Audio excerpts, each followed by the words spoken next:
Hey, good morning, everybody, and welcome to another Telling It Like It Is. My name is Jade Alberts, founder of Peer Guidance. We listen, guide, and connect small businesses, startups, and entrepreneurs. Sharing knowledge and stories is why I started the Telling It Like It Is. It is live. If you have any questions, please ask. If you're watching this after the fact on a platform, ask away, and we will answer your questions. I'd like to thank Community Now magazine for their support. Community Now educates, engages, and inspires us to be stronger together. Krista Malden does an outstanding job.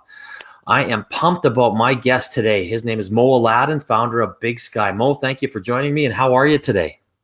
I'm doing great. Rainy day in Calgary, but doing really well. Just happy to be here. Great to chat with you as always, Jade.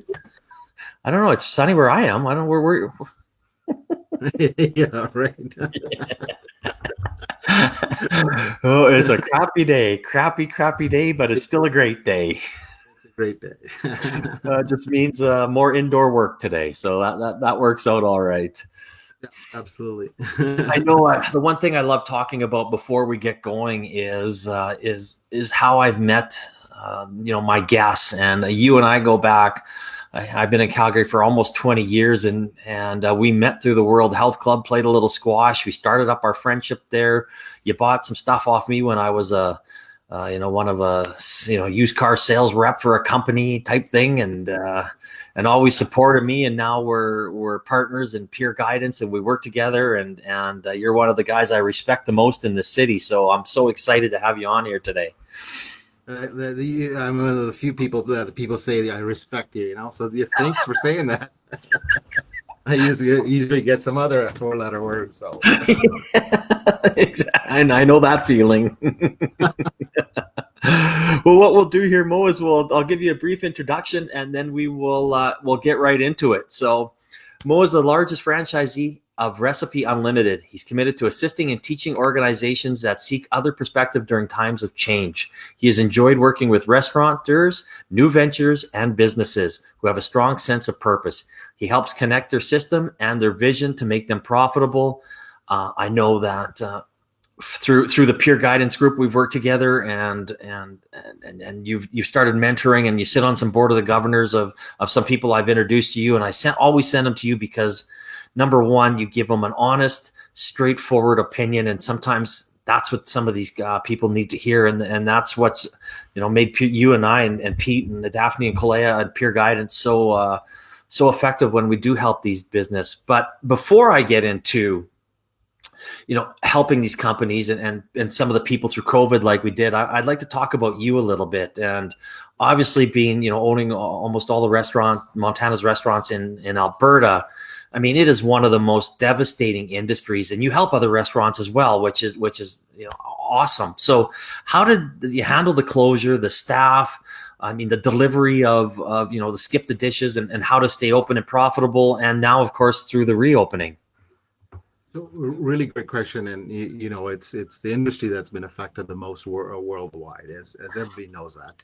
The only other industry that you don't want to be in is the airline industry. So we're just under the airline industry to do this.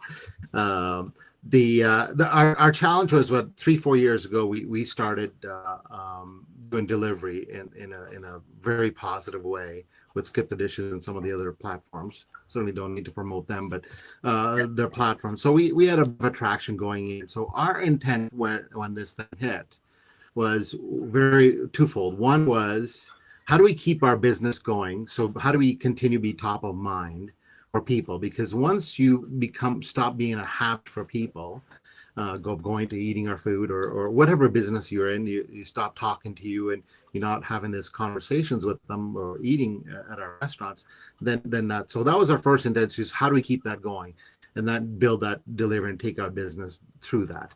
And the second part is that we really wanted to keep our management and our key employees employed.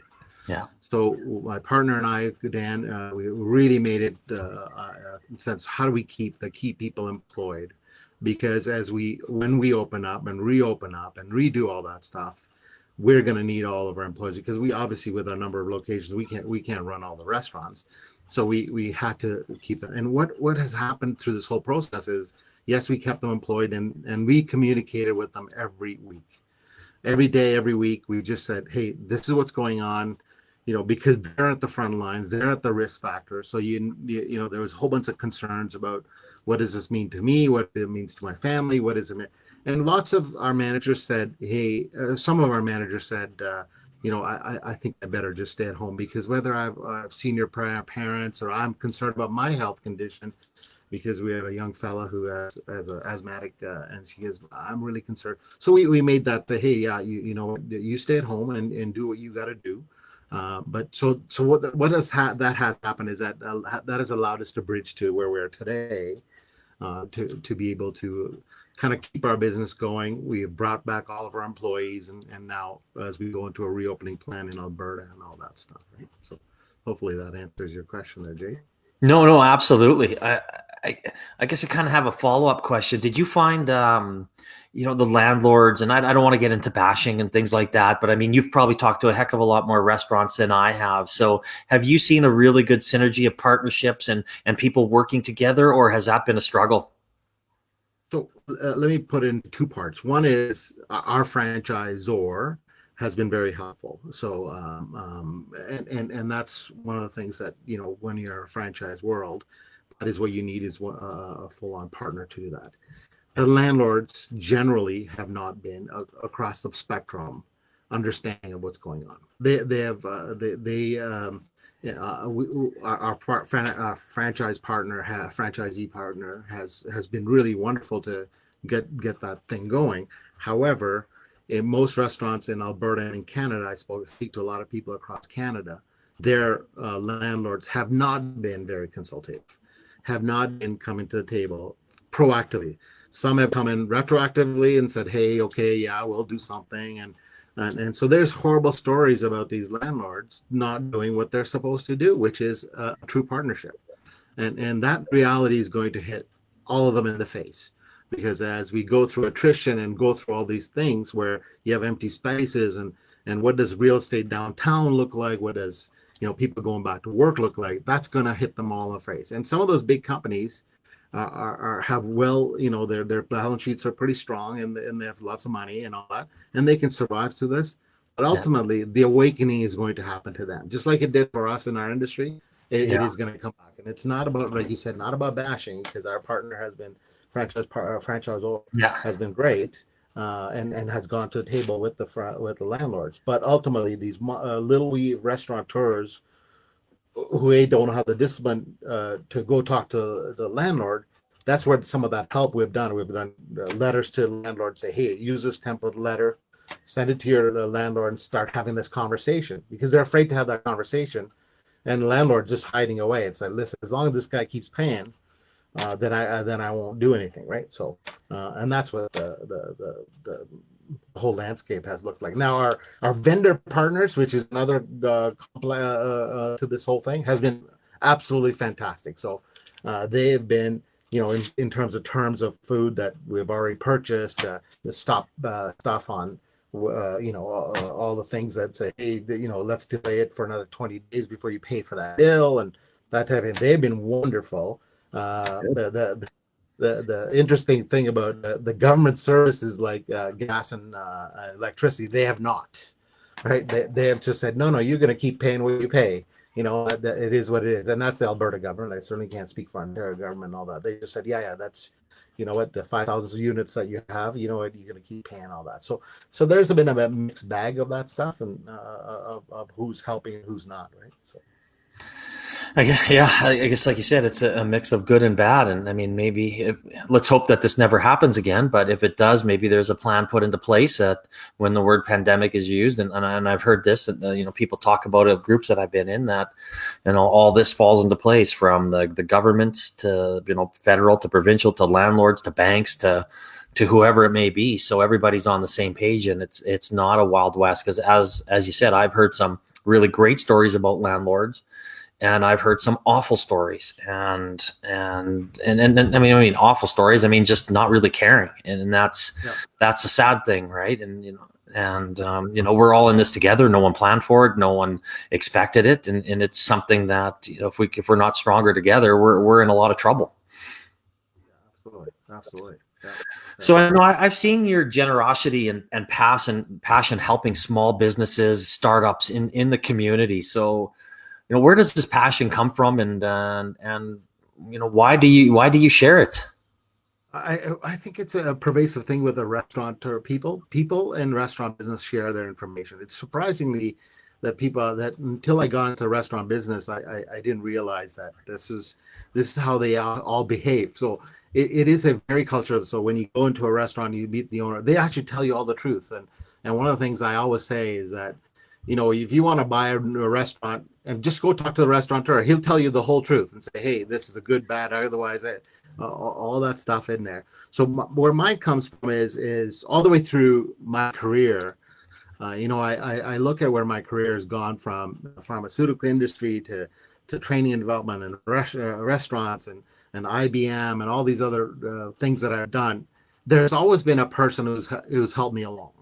And that's where I kind of got that. And way back when, it was a guy named Randy, and really took me under the wing and said, "Hey, listen, Mo, this is this is where your passion should be." It's a little a few years older than me and all that.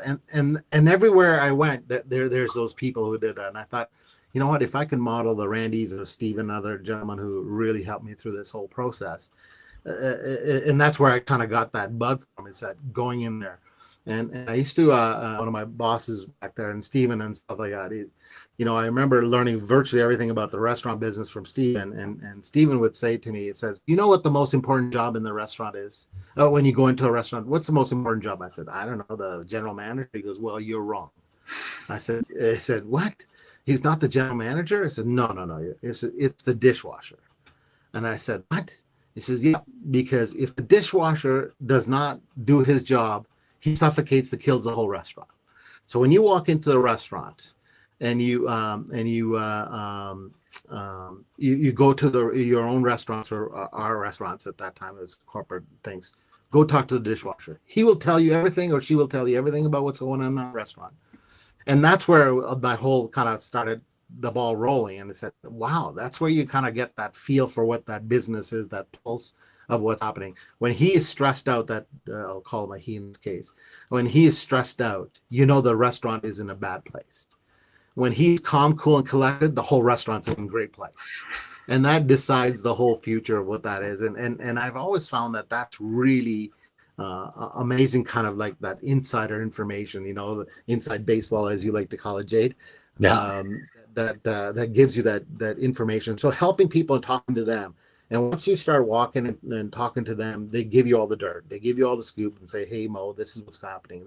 So that's where my desire to help people. And I've always, in the training and development and HR, and have always been trying to help people along in their careers and all that. And proud to say that I've had several people who've gone through working with me to become presidents and vice presidents of major companies, billion-dollar companies. And again, this is not about me, it's about them, because they're just such great people. And you go, wow, I had a chance to work with them, and they ended up, I spent a few years with them, or a few months with them, and they go, wow, that no wonder that ended up being a great human being, and now going to do. And a lot of those folks who are I still keep connected with are doing the exact thing I'm doing, is helping other people and helping what we're trying to do with peer guidance and stuff like that. So.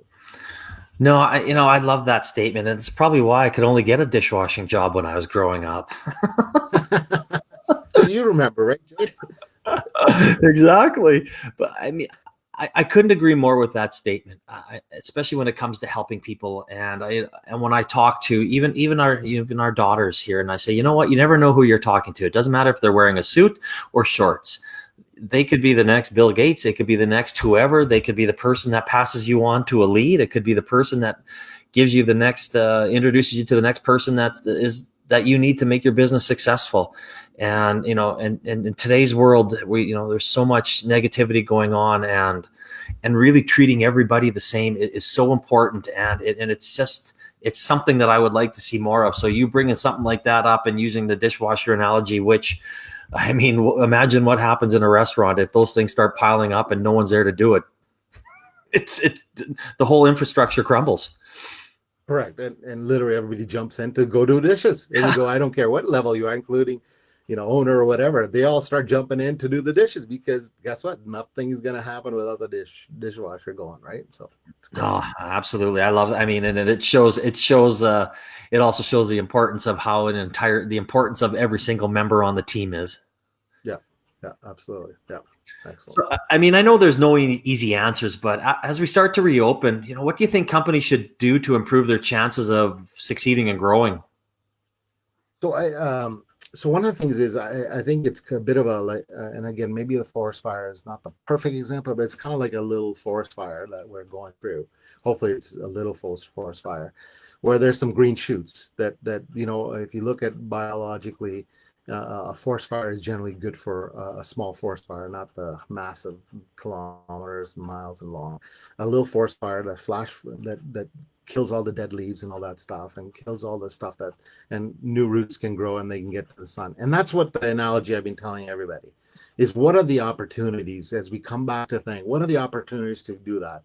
I spoke to a friend of mine yesterday, a restaurateur, Tony, and he said, I'm very much looking at a different way model. He says, I don't even know if I want to open up a dining room at all, because my takeout and delivery business is almost exactly the same as what it was before COVID-19. He says, you know what, that I'm looking at the way to do a different model that says, it's not fully like I don't need the space because people are uncomfortable coming into the restaurant. So I don't need that whole 2,000-3,000 square foot space in there. So I'm going to look at smaller number of tables where only a few people can do it. And that's the kind of things people have to be creative and looking at what is their what's good, what's working, right? And I always like this example of, look for that little inspiration that somebody's talking to you and go, you know what, you should do this, you should do this.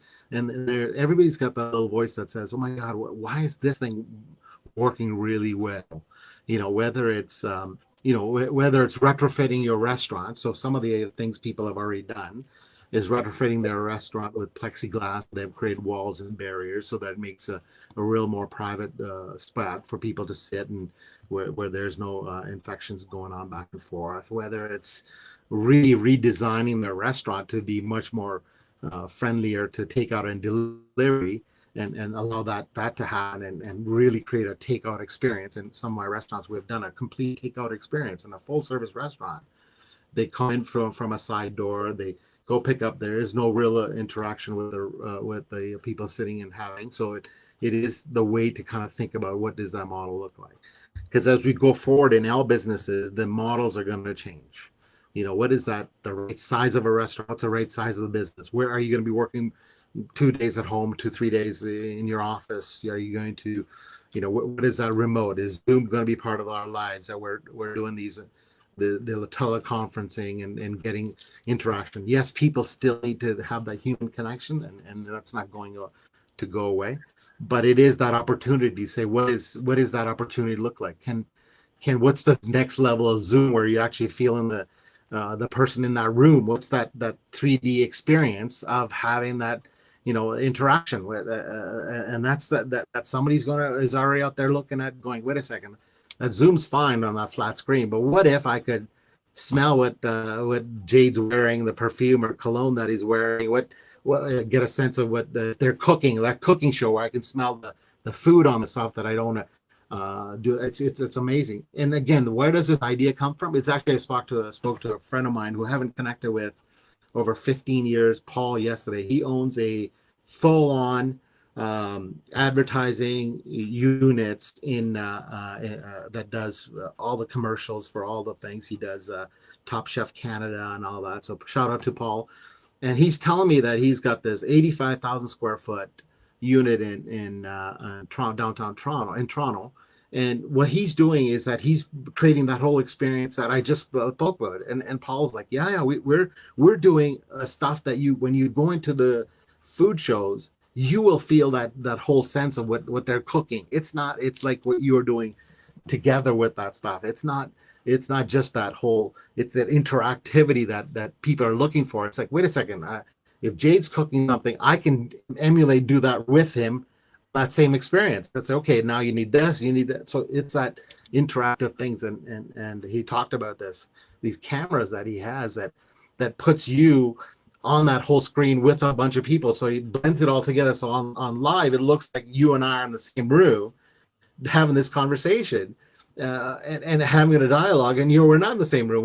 One's in Ontario, one's in, and it's like And I said, Paul, this is he goes, yeah, that's the next stuff. What people are going to be asking for, right? So that's where the creativity and what people are looking for in terms of opportunities that's out there. And we talked about a bit about the restaurant business, and what he said is that he's building a full-on restaurant in that 85,000 square foot place to cater to all the people in that, to say, hey, come in. It's all COVID friendly. We'll cater your food and all that stuff. So that's the kind of things that people are doing out there that are amazing and wonderful out there, right? So hopefully that kind of makes sense. Oh, I mean, there are so many smart people out there, and and I've talked to well over 100 businesses over the last 4 months, and yeah, some are struggling, but some are innovating, and some are going to be able to thrive. Coming out of COVID, they're thinking outside the office, outside the box, whatever phrase you want to use, and saying, hey, I can capitalize on this, if that's the right term. But I mean, people are innovative. I mean, one of the first startups I worked with was in the kind of remote work industry, and seeing how slow and nobody wanted to do it. Didn't matter. It was oil companies or banks, and a few of them kind of adapted to it. But getting involved in that world to see how they were so far ahead of their time, trying to get people ready for something like this. And we even had talks with the U.S. government and whatever it may be, but. And now everyone's, doing this at home, has to do it, trying to figure it out. And I think you're going to see a lot more proactive thinking in businesses moving forward, just exactly like you've said. And it will create opportunities. And I truly don't believe in all the gloom and doom. Yes, there will be some businesses closing, but there won't be as many closing as some people think. Right. And it's interesting that my cousin in Ontario, who works for the government has said that they're going to be going forward with a 3-day working out of the house, 2 days in the office, which is like, what? The government has already decided, you know what, that's the model we're going to be, and what that looks like for their employees, which is that opportunity part of it, is that how do you get them to get that level of confidence to work out of the house, how to get them with that stress level. How do you, one of the lovely ladies I'm working with, Deborah, that's what she's trying to bring to people and to say helping them through that stress of not being able to connect to the boss, and not being able to do that kind of stuff, and being really proactive, and like you just said, to say, okay, how do you emulate the rest of the workplace, but also give them the tools to say, hey, you know what, I can deal with this. I don't have to drive the 1, 2, 3 hour drive that you do in Ontario, Toronto, to get to your workplace, and then go, you know what, 3 days, this is great. I'm more productive, more, spending more time with my family, cooking more meals, and all that stuff, right? That's and that's what the other outcome that's happened through this whole thing is people are now cooking their own meals. Remember we talked about that whole concept of people who are going out, nobody's learned how to cook anymore, and all that stuff, and that's really changed. People have now gotten home and said, okay, I'll deliver and get some food, but I'm forced to cook. I'm forced to learn how to cook, right? Which is another outcome, right? So there's an opportunity for somebody out there that's doing that type of stuff, right? No, absolutely. So I know that obviously we work together with Peer Guidance, and we do some, good things and helping a lot of small businesses, startups, move to that next level. So I guess my next question is what do you think is next for, Big Sky, yourself, and how do you see Peer Guidance fitting into this? Well, I think for Big Sky, it's the opportunity to redefine what the restaurant business is going to look like, and working with the franchisor and all the other partners in the restaurant business. That's going to happen, and that's what I want to be proactive on. What's the right size of the restaurant? What's the right consistency? Is it dual branding? Is it all these things that people have already talked about? Is that using this, maximizing space for whatever reason, complementing space? So that's part of that whole thing that I'm doing, which is what I'm going to bring to the Peer Guidance group, is to do the two components that I'm really pretty energized about, is that working with that creativity to come up with those ideas, to say, hey, and help them come up with those ideas. And they're not all my ideas, they're their ideas. Yeah. Come to ideas and say, hey, let's think about this. Let's think about those things. And that's what I want to bring to the table. And the other part is that whole HR and people development part, which is that whole comfort level, which is that transition to a new workplace, giving people the opportunity to how does a new workplace look like? How does that, all that, and when you bring that together, whether it's a small company, large company, startup, they're especially the young millennial startups, they have the opportunity with a clean slate to start and say, here, this is what the new reality is. There's no office, but you have a space to come in. We all going to get together 1 day a week, and we're all going to have a food and get to know each other and all that. But the rest of the time, we're going to be connected, working out of the house or whatever that looks like. Yeah. And they have the opportunity to do that right away and create that reality. Whether you're young and old, it won't matter, because it'll be that level. Because I know that going into this, a lot of people were uncomfortable with, bosses were uncomfortable. It's like, oh, that jerk is not working hard enough, or that whole notion of that person's not working out. The employee was like, I hope he thinks she thinks I'm working a lot hard enough, because I'm working extra hard, because now I want to prove my fault. So there was that balance and that's what that whole HR piece is. We're trying to get those bridges together and say, wait a second, as long as we have accountability, metrics, and measurements, then it doesn't matter how long you spend time working. As long as if the job gets done, is what we all trying to do, then you go, okay, that's the measurement. Your job got done, and we move on to the next day or whatever, the next thing. So that's where I'm trying to blend together with that, the concept of how we do that.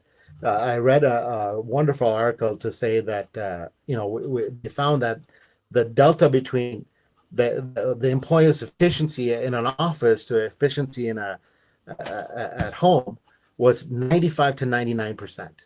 So that's how effective they were as it is, and so it really hasn't gotten worse that people think it is. The other thing, I spoke to a lawyer friend of mine yesterday, and she said, I'm loving it. Those coffee chats, I was so sick of those people in my coffee chats. I'm mile high paperwork, got some deals to get done, and all this other stuff that I had to get done, and people are coming in for those coffee chats. Well, those coffee chats are non-existent at the workplace. However, she says, you know what we do is I get, when Jade, you've done this, you've got people together for a little virtual coffee, and that's what they're doing, is they're getting together for these virtual coffees. Say, hey, listen, why don't we connect at 10 o'clock, and you and I can spend 10 minutes and have a coffee together, or in the evening have a beer together, right? Just that, and that's just like that. So I said, oh, you guys are doing that? He goes, yeah, we get, my partners and my assistants all get together and we have a little chat and say, hey, what's everybody up to? What are you going to do this weekend? So it's that same thing, right? It's simulating that whole experience, right? And you and Pete and all that talked about, the bringing the alcohol, like that's a great, you're having a virtual party at night and in the evening, and everybody's bringing their own beer and wine, and they're enjoying their own comfort of their home, but it's still that connectivity that we need with people. So that's what I want to bring to both Big Sky and partnerships with our peer guidance and people we've been really wonderful people that we've been working with, right? So. No, I couldn't agree more. And I mean, you were the first person that I shared my vision with. And of course, you said you were in right away, which I kind of expected. But I sure would have been disappointed if you would have said no. And then I would have had to revamp my thinking and my vision. So you're kind of reassured what we thought, what I thought we could possibly do and what is needed in the kind of the Alberta ecosystem. So I'm excited. And of course, we've got a really good team together. So I guess to kind of end off our discussion here, Mo, if you had one piece of advice for a small business startup or entrepreneur, what would that be? Very simply, it's listen to your inner voice. Don't let anybody convince you. Is if you're living and breathing that stuff every day and you think it's going to work, it's going to work. I'm thoroughly convinced more and more as I get older, and is when you didn't listen to your inner voice and you said, geez, you know what, all these negative things are coming to my head, And you and I use the exact same model all the time. And when we talk to a new entrepreneur, and we give them a little bit of advice. If they don't take it and don't run with it, or don't come back with some feedback about it, you know that that's a failure, right? Because they're not living and breathing that stuff, right? Yeah. And you go, okay, well, you know what? They're not understanding the You can disagree with you and I. We love that because they go, no, I don't, because they're still passionate about the what they're doing. But Yeah. if that passion is fading away, and that's what I tell everybody, it's like, you know what? If I have to give you the passion, if I have to light the fire under your, you know what? That's not what that's going to happen. That fire is all you. All we're doing is maybe giving you a little bit more kindling. Maybe we're doing whatever it is, right? So that's all we're trying to do, right? So No, I couldn't agree more, and I love that. So I really appreciate you spending time with us today, Mo, and sharing your knowledge and your story. And it's definitely something that I know people will benefit and cherish from all over Alberta and Canada, as you are one of the most generous people I've ever met, and obviously are friends with. So again, thank you so much for what you do in our community. thanks, Jade. All right. Well, I'd like to thank everybody for joining us today, and hopefully we'll see you next week. Mo, have a great week, and we will chat soon. All right. Bye-bye.